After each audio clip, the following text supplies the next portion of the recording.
Selamat pagi dengan Dete di sini.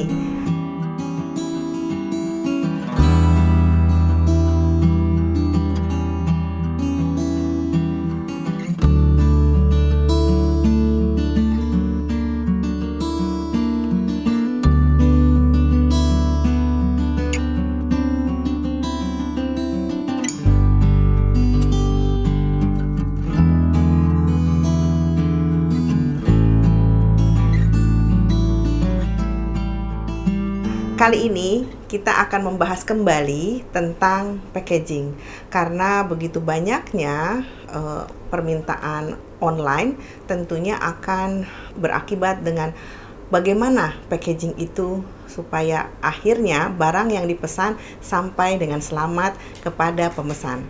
Di sini kebetulan kita akan berbicara tentang packaging suatu kemasan handicraft. Banyak sekali contoh-contoh handicraft yang cantik di sini. Ini semuanya adalah produksi dari anggota UMKM alumni yang tergabung dalam perkumpulan Bumi Alumni.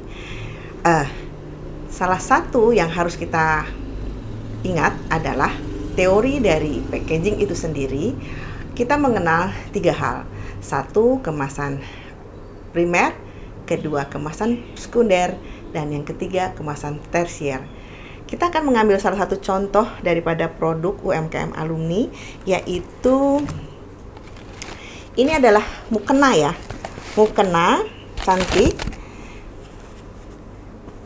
Tetapi mukena ini disajikan dalam keadaan seperti ini. Perlu kita koreksi, memang ini menunjukkan etnik ya, atau mungkin sesuatu yang sifatnya lebih kena ke alam. Hanya saja ini masih berupa raw product dan juga kurang tepat apabila disandingkan dengan kain, karena kemasan seperti ini lebih cocok untuk makanan. Contohnya ulen bisa pakai ini, telur asin bisa pakai ini, atau hal-hal yang sifatnya memang berbau makanan. Jadi kita akan kombinasikan mukena ini misalnya dengan yang secondary langsung, karena seharusnya ini dikasih plastik terlebih dahulu, kemudian kita masukkan ke dalam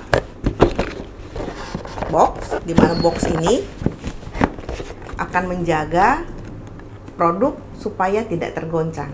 Setelah itu masuk ke dalam kemasan tersier, yaitu masuk ke dalam tas ya. Nah, ini baru kita akan melihat ini sebagai suatu kemasan yang sempurna. Atau kita bisa padu-padankan atau kolaborasikan dengan produk lain. Ada teman kita yang memproduksi tas seperti ini, mari kita jadikan kemasan sekunder. Setelah dilapisi dengan kemasan primer seperti plastik, kemudian kita masukkan ke sini. Akan sangat cantik dan menjadi satu kolaborasi yang baik. Apa itu kemasan primer? Kemasan primer adalah kemasan yang langsung menempel pada produk.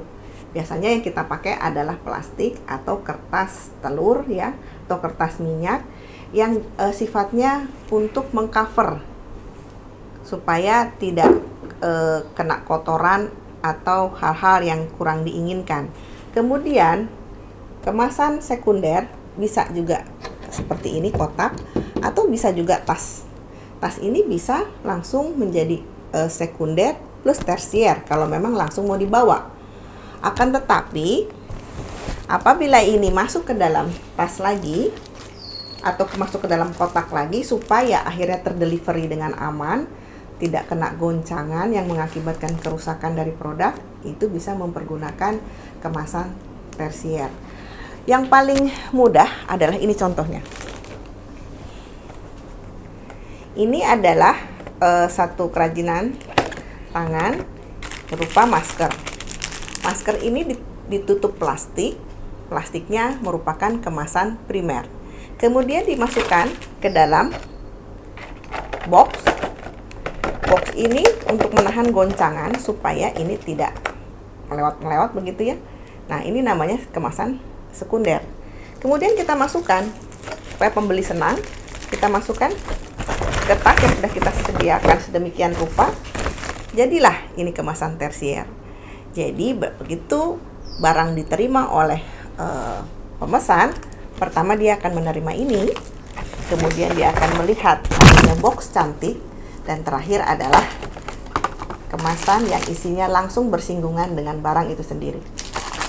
Selain aman, juga ini menambah nilai daripada produk cenderamata yang kita jual. Ini juga salah satu produk yang memang sudah menerapkan kemasan secara utuh, primer, sekunder, dan tersier. Ini adalah tas decoupage dari Teh Dewi, di mana supaya tidak rusak dibikin dust bag. Dust bag yang sifatnya menjaga produk ini dari debu atau goncangan-goncangan yang akan merusak kecantikan daripada produk ini. Setelah itu bisa dimasukkan ke dalam kotak,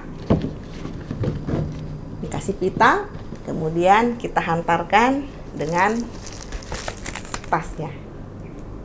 Demikian bincang-bincang tentang kemasan, semoga bermanfaat. Ingat, tidak hanya berupa barang yang cantik dan menarik, tetapi penyajiannya atau delivery-nya seperti apa sehingga segala sesuatunya bisa diterima dengan baik kepada pelanggan kita. Sampai ketemu lagi di edisi berikutnya. Salam DT.